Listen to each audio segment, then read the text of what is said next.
скъпи гости, без права и свободи човекът е роб. Единствено чрез борбата те могат да бъдат извоювани. Чувството за нетърпимост към неправдите и безстрашието да се бориш срещу техните създатели и поддръжници определя човешкото достоинство, определят собственото аз. Дълги години на нас, македонците, са ни били отнемани тези права и свободи. Нашите предшественици смело са се борили срещу тези неправди. Техният пример е истинска гордост и радост за нас и ние всички трябва да ги следваме. Така надело ще докажем, че сме достойни техни потомци. В историята на човечеството има дати и събития, които остават за дълги векове. Те се врязват в паметта на народите, предават се от колено на колено и тържествено се отпразнуват от народните маси, това, което и ние правим сега. Те никога не се забравят, защото са записани с кръвта на хиляди човешки жертви, паднали за свободата на своя народ, за всеобщо благо. Такава историческа дата за нас, македонците, е 2 август 1903 година, когато почти целият македонски народ се вдигна на смела, въоръжена борба срещу 5,5 вековната кървава османска тирания. Илинден стана епичен връх на македонската революция. Нека сега да почетем паметта на всички илинденци с панахида, която ще бъде изнесена от отец Ангел. Моля да дойде повечето по-близко до него и да го слушате, и който иска да запали по една свещ. Благодаря за вниманието. Нека да чуем химна на партията.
Издига на педестала делото на своите герои, които с величието си да осветляват пътя на идните генерации.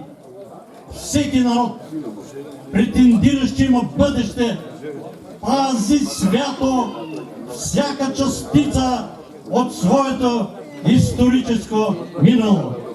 Давам думата на Даринка Папанска да не запознае по-подробно с всички линденци, които проляха кръвта си и положиха костите си в олтара на свободата, в темелите на нашата татковина за по-доброто на младите поколения. Солунската афера от 1901 година довела на бял кон в Централния комитет на Македонската революционна организация върховиста екс-председателят на Българското тайно революционно братство Иван Гарванов. Прекалено амбициозно, узурпирайки цялата власт на Централния комитет на ВМРО в своите ръце, за кратко време на 24 септември 1902 година той изпраща писмо от името на Централния комитет на вътрешно-революционна македонска организация до всички революционни окръзи вътре в Македония и до задграничното представителство на ВМРО в София, като известява, че началото на месец януари 1903 година в Солун ще се проведе извънреден конгрес на вътрешно-революционната македонска организация. Дневен ред на конгреса ще бъде: готова ли е Македония за въстание през пролетта на 1903 година? Конгресът се провел на 2, 3 и 4 януари по стар стил Солун. Присъствали 17 делегати. По време на дискусията са оформили две страни. Едната за въстание, другата против въстанието. Гарванов на всяка цена със своите интриги и лъжи успял да издейства, успял да привлече на своята страна повече от половината делегати и така било взето решение Македония през пролетта на 1903 година да има всеобщо въстание. Гарванов обещал пред присъстващите делегати, че щом въстанието започне, България ще изпрати войска и оръжие и ще се притече на помощ. А ето какви са срамни и престъпни фактите. Когато въстанието избухнало, Фердинанд напуснал страната, когато благоволил да се върне, първата задача му била да разпусне Народното събрание, да затвори границата между България и Турция. Трагедията надминала всички очаквания. Към България тръгнали огромен поток от бежанци. Много от тях измрели по пътищата, други не били допуснати да преминат границата. Тези, които успели да я преминат на братската земя, не намерили подслон и хляб и останал им само голият живот. Решението за въстание на Солунския януарски конгрес предизвика жива дискусия вътре в организацията. Особено остро решението било дочакано от Гоце Делчев, Даме Георче Петров и ръководството на Серски революционен окръг. Когато получава писмо за въстанието, Яне Сандански незабавно събира ръководителите на Мелнишки район да обсъдят създалото се положение. Всички се изказват против въстанието. Сандански пише писмо до Серес. Скоро след изпращането на писмото, той се среща с председателя на Серски революционен окръг Лазар Димитров. Участвал на конгреса и един от малкото гласували против. Гоце Делчев пристига от София, Солун. Разговаря с Даме Друев за отлагане на въстанието. Не успява да го убеди, дълбоко разочарован, напуска Солун и тръгва да търси подкрепа от Серски революционен окръг. На път за Али Бутуш и Серес, той и със своите придружители е убит в сражението с турския скалер е село Баница Серско. Смъртта на Гоце Делчев нанася тежък удар върху революционната организация. Тъгата е несъизмерима. Въз основа на решението на Солунския конгрес, Битолски революционен окръг провежда своя конгрес от 2 до 7 май в планинското село Смилево. Веднага след конгреса в Битола, Смилево, във всички околи на Битолски революционен окръг се провеждат околийските заседания. На тях особено внимание било обърнато на военната подготовка. Започнало да се събира храна, оръжие и лекарства. На 28 юли в обращението си главния щаб на Битолски революционен окръг определя ден или ден за начало на въстанието. Крушовска околия, която е в състава на Битолски революционен окръг, въстанието е поверено на Никола Карев. Никола Карев също присъства на конгреса в Солун и гласува против решението за въстание в Македония през пролетта на 1903 година. Никола Карев слага всички свои сили и умения за успеха на въстанието. На 2 август въстаналия народ напада града. Главните удари били насочени към военните обекти, общината и постата. На 3 август градът бил освободен. Тук се настанява щаба на въстанието. Сформирана е революционна власт. Създадено е временно правителство от 6 човека. Правителството направило апел, обръщение към населението на Крушово, познато в историята като Крушовския манифест. Това е обращение, декларация за целите на въстанието. Елата да строши оковите на робството, да се контроли само от мъки и страдания, да пресушим реките от кръв и сълзи. Мили наши кумши, турци, арнаути, мюсюлмани, не мислете, че на вашето царско знаме, нашето царско знаме няма кръст, а има звезда и месечина. Вие не сте, вие сте като нас роби. Свобода или смърт? Свобода или смърт е написано на нашето знаме. Ние вече вдигнахме този байрак и няма връщане назад. Крушево, дълбоко в Македония се слагат основите на република, изградена върху принципите на демокрацията, върху идеите на равноправието.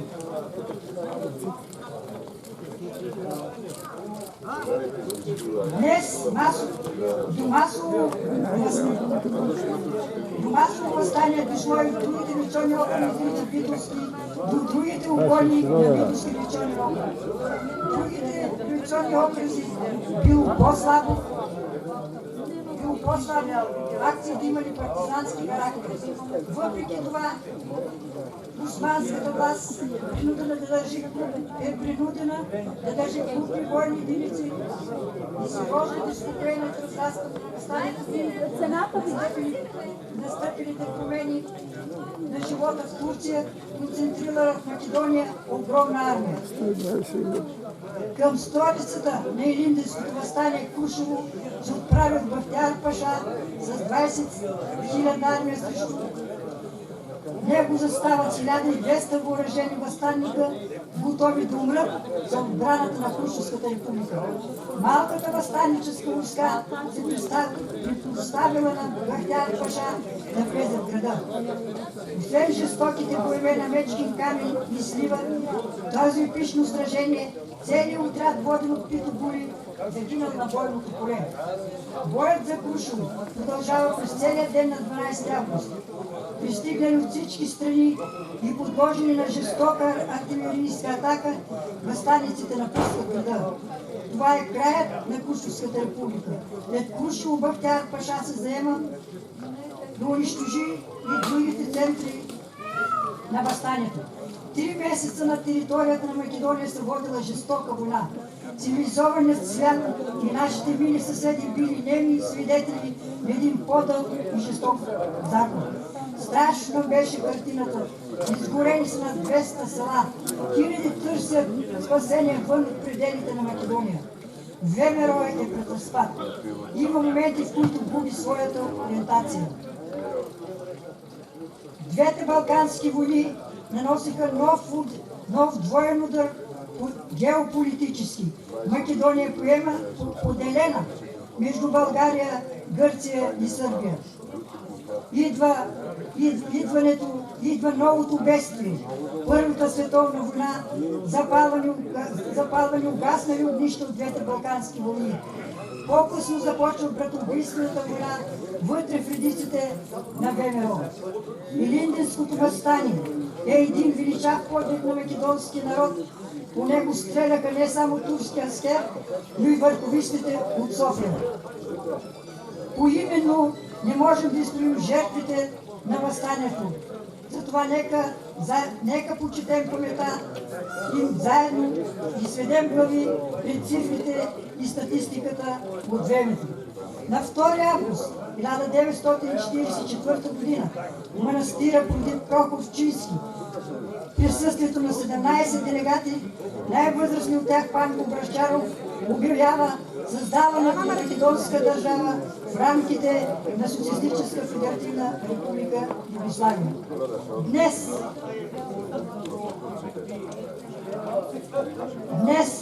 21 година на 21-то столетие, ние сме изправени пред дилемата на Шекспировия Хамлет. Да бъдем или да не бъдем.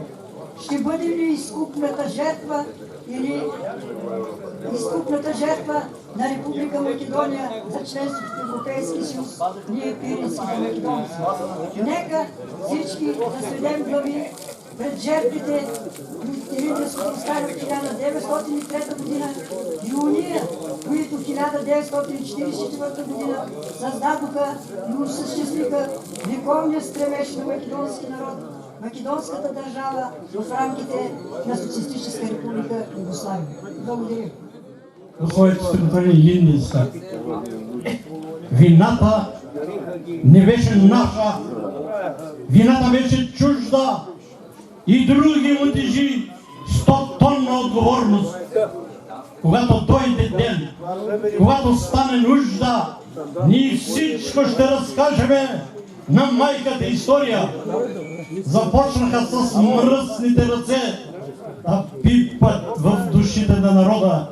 Гневът бе толкова много не кипел, че не съзряха вълчата порода, муцуните под овчите кожи. Виновници за неуспеха на въстанието главно е тогавашното българско правителство, начало с Фердинанд и неговите верни слуги върховистите. А сега давам думата на нашия скъп гостенин от Скопие, професор Тихомир Стояновски, преподавател по театрално изкуство и директор на театър Скръб и утеха, продължител на театъра на Войдан Чернодрийски, който ние го помниме от кървавата македонска сватба. Още преди освобождението, така наречено, той пише пиеси на македонски език. Давам думата за беседа на професор Тихомир Стояновски.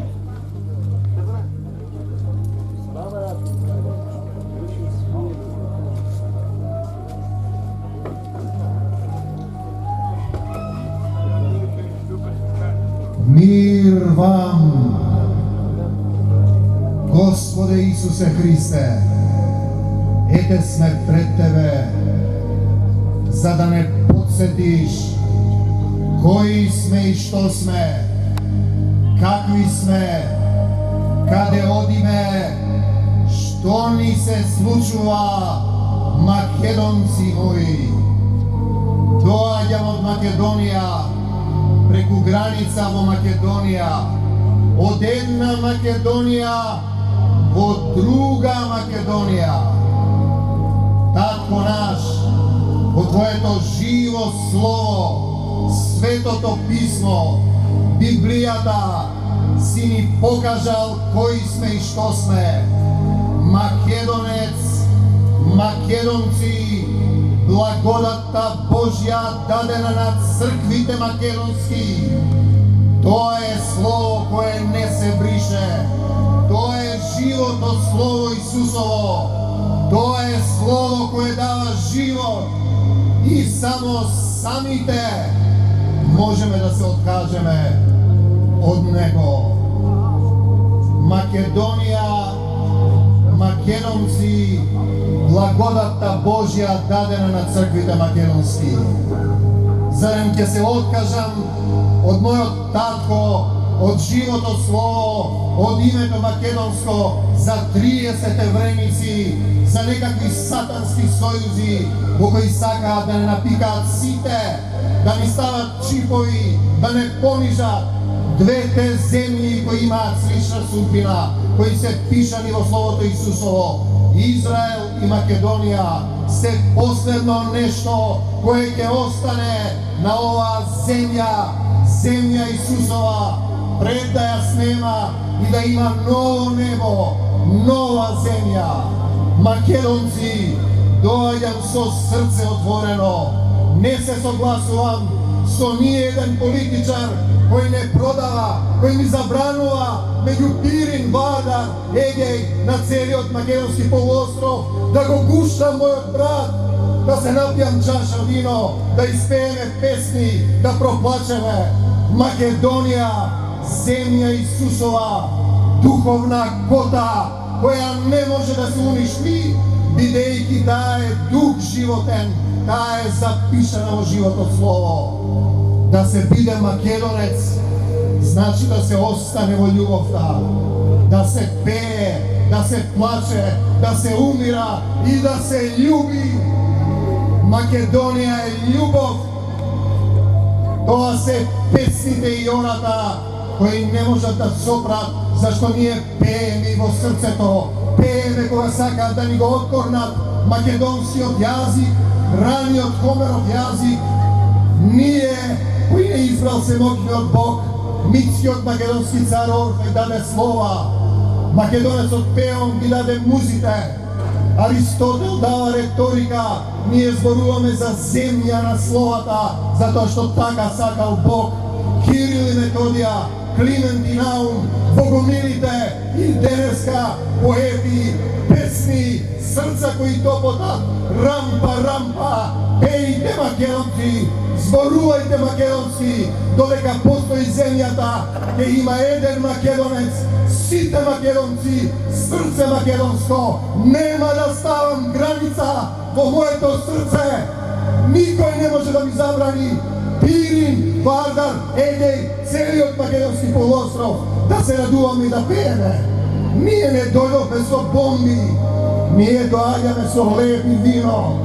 Ние сме народот Исусов. Дела 15-14, ќе изберам народ што ќе го прослави моето име. На следната страница, Дела 16:9, апостол Павле заспа. Стани, Павле, имаш работа. Ноќеска сонував еден сон.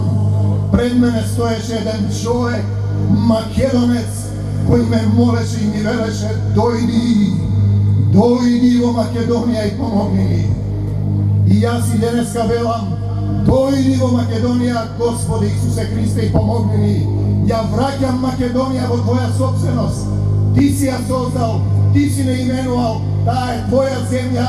Остануваме во силата Исусова, во љубовта Исусова. Бегај од Македонија, сатано!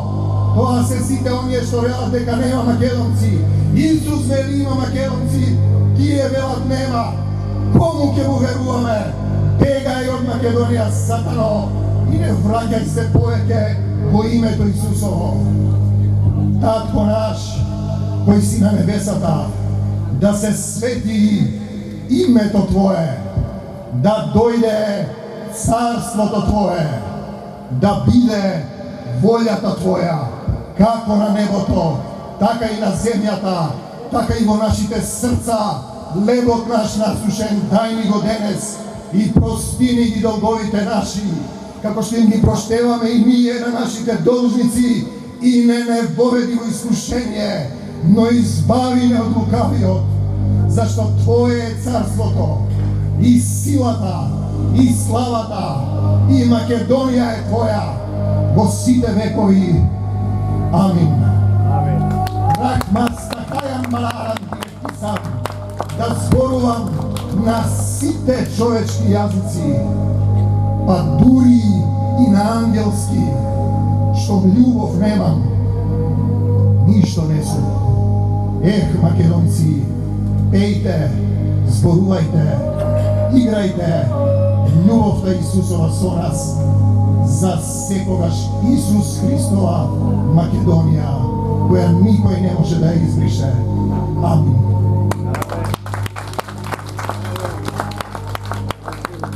Да го аплодираме професор Тихомир Стојановски, којто ни изнесе една духовна беседа за Македонија и македонците. Благодарим ти, професоре Тихомир Стојановски.